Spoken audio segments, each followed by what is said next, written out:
Assalamualaikum warahmatullahi wabarakatuh. Kami dari kelompok 6 ingin mempresentasikan yang berjudul struktur modal.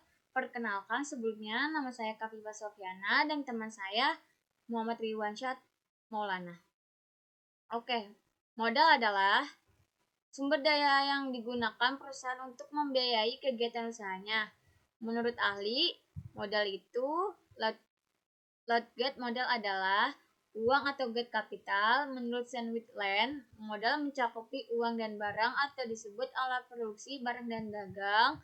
Menurut Profesor Mage, modal adalah kolektivitas barang-barang modal di sisi debit neraca. Dan yang terakhir, dari Profesor Pollack, modal adalah kekuasaan atas penggunaan barang-barang modal tercatat di sisi kredit neraca. Nah, lanjut di sini ada struktur modal.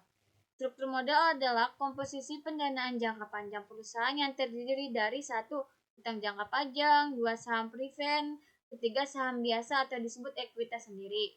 Menurut Carhali, struktur modal seperti 1. Morrison dan Harijuanto tahun 2005, struktur modal adalah perbandingan pendanaan jangka panjang dari utang jangka panjang dan modal sendiri. Yang kedua dari Brigham dan Gatsky tahun 2003, ukuran untuk menentukan pembelajaran perusahaan baik dari utang maupun ekuitas. Yang ketiga adalah Quinn tahun 2025, gabungan sumber investasi jangka panjang. Yang keempat, Weston dan Copeland tahun 2025, pembiayaan permanen yang mencakupi utang jangka panjang, saham prefend dan modal pemegang saham. Dan yang terakhir, Bambang Riwayanto, pembiayaan permanen yang mencerminkan keseimbangan antara utang jangka panjang dan utang jangka pendek. Lanjut, struktur modal optimal. Struktur modal optimal adalah komposisi utang dan ekuitas yang dapat meminimalkan biaya modal rata-rata atau disebut WACC dan maksimalkan nilai perusahaan. Nah, menurut ahli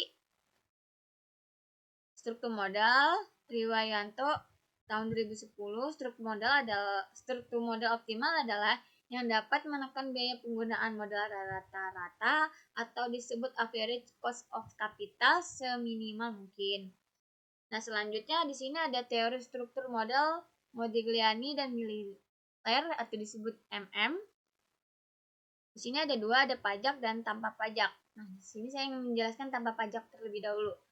Struktur modal tidak mempengaruhi nilai perusahaan atau disebut pasar modal sempurna. Kalau dengan pajak, nilai perusahaan meningkat jika menggunakan utang, karena bukan utang bisa mengurangi pajak. Nah, di sini ada asumsi dalam teori struktur modal. Yang pertama, tidak ada pajak dan biaya kebangkrutan. Yang kedua, perusahaan bisa mengubah proporsi utang dan saham. Yang ketiga, seluruh pendapatan dibagi sebagai dividen. Yang keempat, harapan distribusi pendapatan untuk semua investor. Tidak ada pertumbuhan laba di masa depan.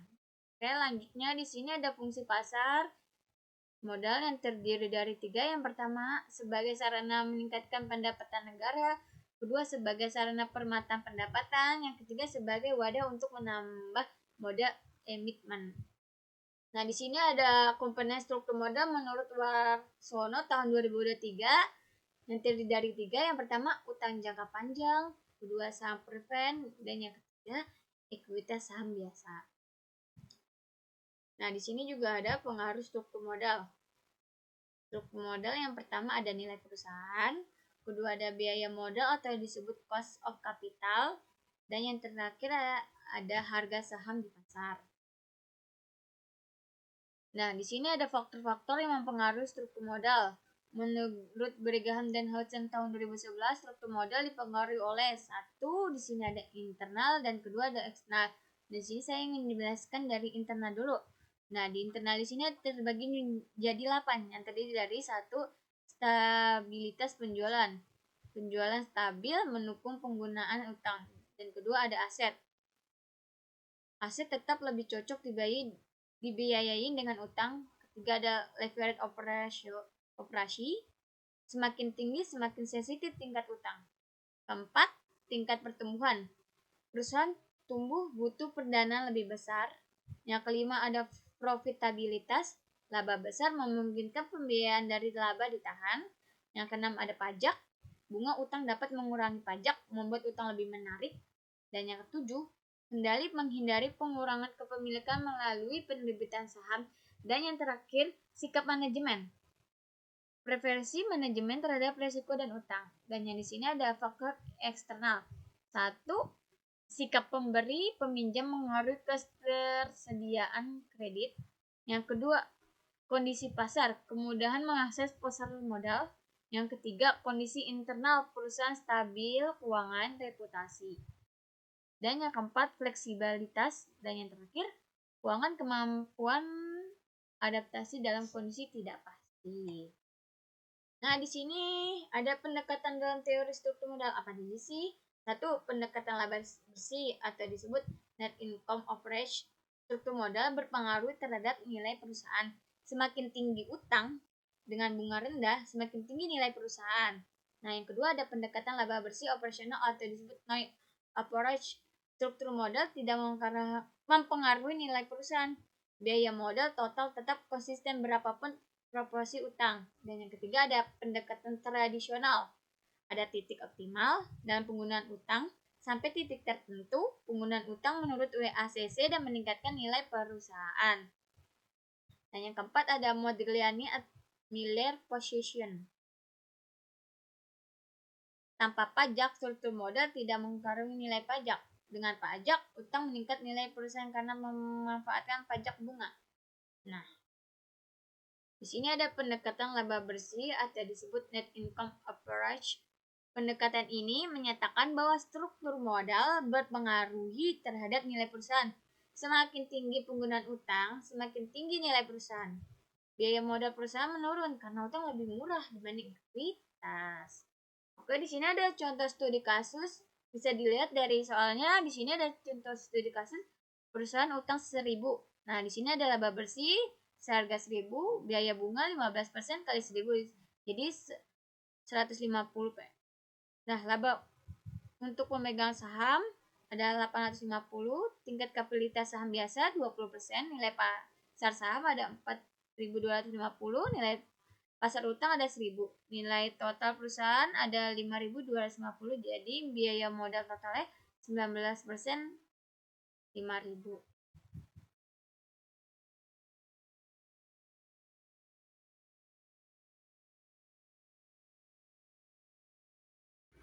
Assalamualaikum warahmatullahi wabarakatuh. Perkenalkan, nama saya Muhammad Ridwan Maulana. Saya akan melanjutkan presentasi tentang struktur modal. Nah, contoh kasus tadi udah dijelasin oleh teman saya, Khofifah. Nah, contoh kasus yang dinaikkan menjadi 3.000. Sebetulnya sama keterangannya, jumlahnya cuman bedanya dinaikkan jadi 3.000 utangnya. Oke, saya akan lanjutkan lagi. Nah, perbandingan sebelum dan sesudah penambahan utang. Yang tadinya utang 1.000, nilai perusahaannya 525.250.000. Nah, utangnya itu dinaikkan jadi 3.000, jadi 5.750. Nah, sedangkan untuk biaya modalnya utang yang 1.000 itu jadi 19%, 19,5%. Nah, utang yang dinaikkan 3.000 itu malah menurun, bukan menaik. Jadi 17,39%. Nah, jadi penggunaan utang yang lebih tinggi meningkatkan nilai perusahaan dan menurunkan biaya modal. Nah, pengaruh terhadap saham tuh, jadi awalnya nilai perusahaan nilai sahamnya itu 4.250. Nah, terus harga per lembarnya itu Rp10. 10. Nah, jumlah saham beredar itu kan 425 lembar. Terus setelah di buyback nih menggunakan utang yang 2.000 tadi, saham dibeli kembali 200 lembar. Terus sisa saham teredar itu jadi 225 lembar. Nah, nilai saham sekarang itu jadi 2.750. Nah, harga saham per lembarnya naik jadi 12,2. Nah, jadi utang yang digunakan untuk payback saham meningkatkan harga saham. Nah, Pendekatan laba bersih operasi. Jadi struktur modal tidak mempengaruhi nilai perusahaan atau biaya modal total. Jadi biaya modal tetap, tetapi meskipun modal berubah. Nah, yang kedua, nilai perusahaan tidak berubah meskipun proporsi utang meningkat. Nah, yang asumsi dasar pendekatannya itu satu, biaya modal total konstan tidak berubah walaupun leverage berubah. Nah, untuk risiko meningkatkan akibat utang harga mempengaruhi kebiayaan ekuiti bukan ke biaya struktur modal, ke biaya modal. Nah, untuk pasar modal efisiensi investor menambahkan investasi yang rasional. Nah, tidak ada pajak dan biaya kebangkrutan. Nah, contoh perhitungannya pendekatan NOI. Jadi laba bersihnya operasi 1000, biaya bunganya 1000, laba untuk pemegang sahamnya OIO, OF 550. Nah, biaya modal perusahaan tetap 20%, nilai pasar saham 2000, nilai pasar utang 3000, total nilai perusahaan, nilai pasar saham sama pasar utang ditambahin jadi 5000. Nah, rumusnya itu KE sama dengan E per S.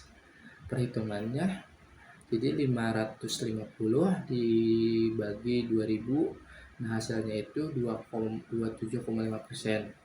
Nah, biaya ekuitas meningkat seiring bertambahnya utang, tetapi biaya modal tetap konstan 20%.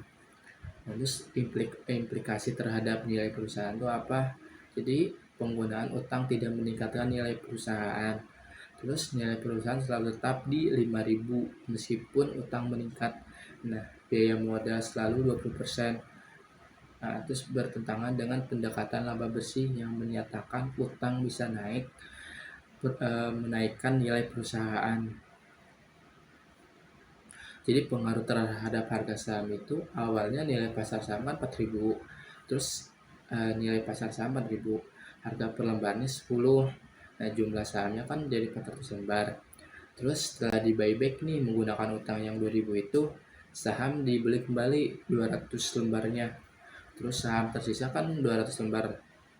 Nah, nilai pasar sahamnya jadi pasarnya tetap 2000.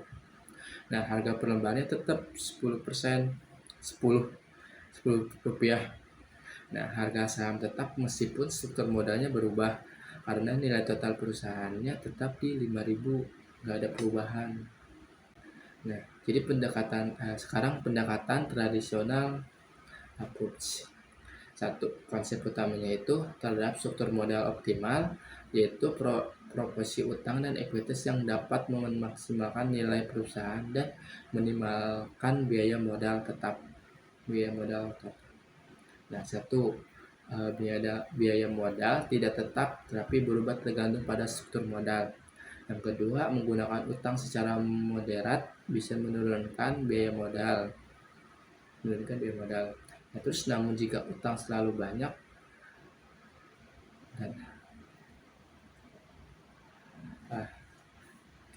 namun jika utang terlalu banyak justru malah naik. Terus yang kedua itu karakteristik pendekatan tradisional. Satu, awal penggunaan utang, biaya modal menurun karena utang lebih murah dari ekuitas. Nah, yang kedua tingkat utang menengah, biaya modal mencapai titik terendah optimal. Terus yang ketiga nilai perusahaan maksimal. Nah, yang keempat penggunaan utang berlebihan, biaya modalnya naik karena risiko meningkatkan kenaikan drastis. Nah, jadi analogi sederhananya itu bayangkan perusahaan sebagai motor. Jadi ekuitas itu bahan bakar, nah tetapi aman. Dan sedangkan utang bahan bakar murah tapi berisiko. Jika terlalu banyak utang maka mesin panas, risikonya naik. Nah, maka campuran terbaik antara utang ekuitas supaya perjalanan efisiensi dan aman. Nah, yang ketiga itu teori Modigliani dan Miller, bisa disebut teori MM. Nah, jadi struktur modal tidak mempengaruhi nilai perusahaan maupun biaya modal total, terinspirasi dari pendekatan laba bersih operasi NOI approach. Jadi diperkenalkan oleh Pancho Modigliani dan Burton Miller tahun 1958. Jadi asumsi dasar teori MM ini pasar pasar yang ideal atau sempurna, pasar modal yang sempurna. Nah, satu, tidak ada pajak penghasilan perusahaan. Yang kedua, investor memiliki aspirasi yang sama. Nah, yang ketiga, perusahaan dalam kelas risiko yang sama. Nah, yang keempat, tidak ada kebangkrutan atau emisi. Dasar teori MM, misalnya dua perusahaan identik aset, laba atau risikonya, terus berbeda hanya di struktur modal. Nah, yang kedua, investor akan menjual saham perusahaan yang lebih mahal dan membeli yang lebih murah. Nah, proses arbitrase akan menyebabkan harga kedua perusahaan kembali seimbang. Akhirnya nilai kedua perusahaan akan sama. Terus teori MM dianggap ideal karena pasar akumulasi tidak realistis. Jadi akhirnya MM merevisi teorinya 1963 dan menambahkan pajak penghasilan perusahaan. Jadi proses arbitrase proses eksploitasi perbedaan nilai antara dua perusahaan yang identik namun berbeda struktur modalnya. Nah, investor menjual saham di perusahaan dengan nilai yang terlalu tinggi lalu membeli perusahaan yang lebih murah sampai harga keduanya setara. Nah, yang teori MM itu jika tidak arbitrase dua perusahaan serupa harus memiliki nilai total yang sama meskipun struktur modalnya berbeda. Nah, contoh kasusnya itu proses arbitrase itu keterangannya perusahaan A dan perusahaan B. Nah, perusahaan laba bersih operasi perusahaan A memiliki 10.000 sedangkan perusahaan B sama 10.000 juga. Nah, biaya bunganya itu kalau perusahaan A dia 0 karena nggak punya utang. Nah, yang perusahaan B 3.600. Nah, yang terus laba utang untuk pemegang sahamnya perusahaan A 10.000 sedangkan perusahaan B 6.400. Kapitalisasi sahamnya perusahaan A 15% sedangkan perusahaan B 16%. Terus nilai pasar sahamnya itu Rp66.667. Nah, sedangkan perusahaan B 40.000. Dan nilai pasar utangnya itu perusahaan A 0, perusahaan B 30.000. Dan nilai total perusahaannya itu jadi perusahaan A Rp66.667. Nah, sedangkan perusahaan B jadi 70.000. Nah, biaya modal perusahaannya 15%, sedangkan perusahaan B 14,13%. 3%. Nah, untuk rasio utang terhadap modalnya perusahaan A 0%, sedangkan perusahaan B 75%. Nah, langkah-langkah untuk investasi oleh investor adalah misalnya investor punya 1% saham di perusahaan B. Totalnya itu 40. Lalu investor melakukan arbitrase. Jadi jual satu saham di perusahaan B, dapatnya kan 400. Nah, terus dia minjam 1% utang perusahaan 300 dengan bunga 12%. Jadi 400 ditambah 300 jadi 700% untuk membeli perusahaan A dengan nilai 1% saham. Nah, nilainya itu kan 66.600 lah. Nah, pendapatan investor sebelum dan pendapatan investor dan sesudah arbitrase di perusahaan persen dari perusahaannya 64.000 66,4 ribu. Nah, jadi inilah setelah diarbitrase di perusahaan A, jadi 1% saham A itu kan 66.000 ya, sama dengan 15% dividen 100. Nah, tapi harus bayar bunga pinjaman perusahaan A 300 kali 12% sama dengan 36. Nah, pendapatan bersihnya itu 100% dikurangi 36. Nah, sama dengan 64. Nah, terus keterangannya itu jadi sama-sama resiko lebih rendah sama tapi pendapatannya sama tapi resiko lebih rendah karena perusahaan A tidak punya utang. Yang ketiga, ketidaksempurnaan pasar.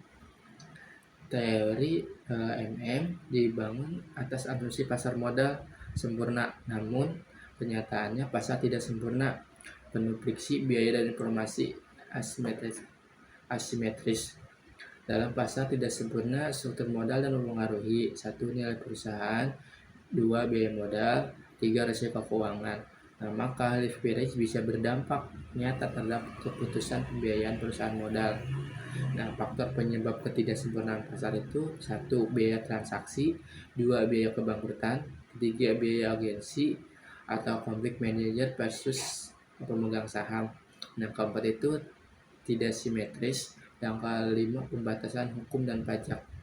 Jadi semua ini membatasi arbitrase, membuat asumsi teori MM tidak 100% berlaku. Nah, dampak realistis pada perusahaan. Dalam kondisi pasar tidak sempurna, leverage bisa menambah atau mengurangi nilai perusahaan. Yang kedua, tidak cukup hanya melibatkan pasar pengaruh, tapi juga arah efek efisiensi. Nah, maka keputusan struktur modal harus memperhatikan: 1. Biaya kebangkrutan, 2. Risiko keuangan. Kesimpulan dari presentasi kami, struktur modal sangat penting dalam keuangan perusahaan. Tidak ada struktur modal yang benar secara mutlak, namun perusahaan perlu mencari komposisi optimal antara utang dan modal sendiri yang meningkatkan nilai perusahaan dan menurunkan biaya modal sambil mempertimbangkan dari pasar yang tidak sempurna. Presentasi dari kami. Sebelumnya mohon maaf kalau ada kesalahan pengucapan atau dari tutur kata kami. Mohon maaf. Terima kasih. Wassalamualaikum warahmatullahi wabarakatuh.